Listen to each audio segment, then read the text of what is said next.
Salut élu de Dieu, j'espère que tu vas bien et que cette vidéo te trouve en parfaite forme. Alors aujourd'hui, nous allons parler de l'idolâtrie. Attention à l'idolâtrie. Alors nous sommes toujours dans notre programme de 21 jours de jeûne et de prière pour briser les autels sataniques, détruire les autels sataniques qui parlent contre nous. Et pendant que nous sommes en train de évoluer, avancer dans ce programme, nous étudions l'histoire de Gédéon qui va de Juge chapitre 6 à Juge chapitre 9. Et aujourd'hui, nous allons lire la parole de Dieu dans Juge chapitre 8. Avant d'arriver à Juge chapitre 8 au verset 27 précisément, nous devons savoir que au chapitre 6, Dieu a demandé à Gédéon d'aller libérer son peuple.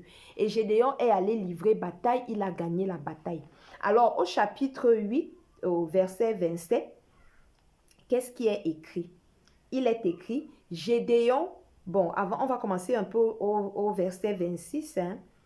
En fait, Gédéon, quand il revient de la guerre, avec ses hommes, il leur adresse une demande, puisqu'ils ont eu du butin. Lorsqu'ils sont allés combattre, ils ont pris les bijoux, les objets du peuple qu'ils avaient terrassé. En fait, c'est même beaucoup de peuples qu'ils avaient terrassé, leurs adversaires, notamment les Amalécites, les Madianites, les fils de l'Orient, etc.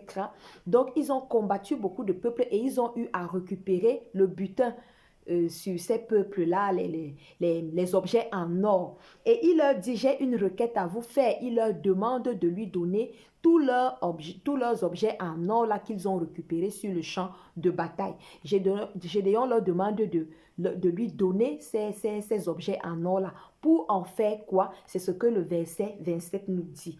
Le verset 27 dit donc, Gédéon en fit un éphod. Et il le plaça dans sa ville. Il faut savoir qu'un éphod, c'est un vêtement sacré. Donc, il prend les objets en or, il en fait un éphod et il le plaça dans sa ville à Ophra, où il devint l'objet des prostitutions de tout Israël. Et il fut un piège pour Gédéon et sa maison. Qu'est-ce qui est devenu un piège pour Gédéon et sa maison? C'est cet éphod. Je dis bien que l'éphod, c'est un vêtement sacré qui a été institué par Dieu lui-même. Lorsqu'il demandait à Moïse de construire le tabernacle et les vêtements que les sacrificateurs allaient porter, c'est Dieu même qui a institué donc ces vêtements sacrés-là. Sauf que maintenant, Gédéon va fabriquer ce vêtement sacré-là. Il va le placer là comme une idole et les enfants d'Israël vont venir se prosterner devant cette idole-là, faire des requêtes et tout et tout. Donc, ne nous perdons pas, ne tombons pas dans l'idolâtrie. Lorsque nous faisons un programme comme celui-ci, ce n'est pas le programme qui est le plus important, mais c'est la personne que nous cherchons dans le programme, c'est Dieu. C'est lui qui reste le centre, c'est lui qui reste l'essentiel. Ne dis pas que le programme m'a sauvé. Ne dis pas que le programme m'a délivré. Ne dis pas que comme j'ai ce problème et que le programme a résolu mon problème, désormais je vais faire ce programme à chaque fois que j'ai un problème.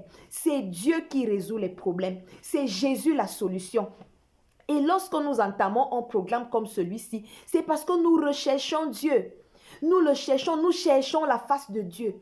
Donc ce n'est pas le programme qui est important, mais c'est Dieu que nous cherchons à travers ce programme. C'est Dieu qui est l'essentiel, c'est Dieu qui est le centre, c'est Dieu qui est la solution. N'oublions pas que c'est Dieu qui a demandé à Gédéon d'aller combattre. C'est Dieu qui a demandé à Gédéon de détruire les autels sataniques. Mais maintenant que Gédéon revient de la bataille, il va prendre ce vêtement sacré-là, il va le mettre là, et le vêtement sacré va devenir un peu comme un remplaçant de Dieu dans la maison de Gédéon. Ça veut dire qu'on va venir se prosterner devant le vêtement sacré. On va venir se prosterner devant l'éphod. Mais l'objet ne remplace pas le Créateur. La créature ne remplace pas le Créateur. C'est Dieu qui a initié le programme. Le programme ne remplace pas Dieu. Le programme ne prend pas la place de Dieu. Ne vénère pas le programme plus que le Dieu qui a initié le programme.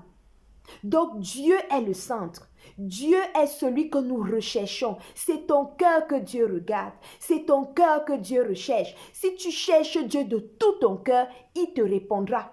qui va venir te rencontrer. Ce n'est pas le programme. Ce n'est pas le fait de respecter le programme jusqu'au bout. Oh, j'ai réussi à jeûner 21 jours. Oh, j'ai prié à chaque heure sans jamais sauter une seule heure. Ce n'est pas ça le plus important. Est-ce que tu as consacré ton cœur à Dieu? Est-ce que tu as cherché Dieu de tout ton cœur?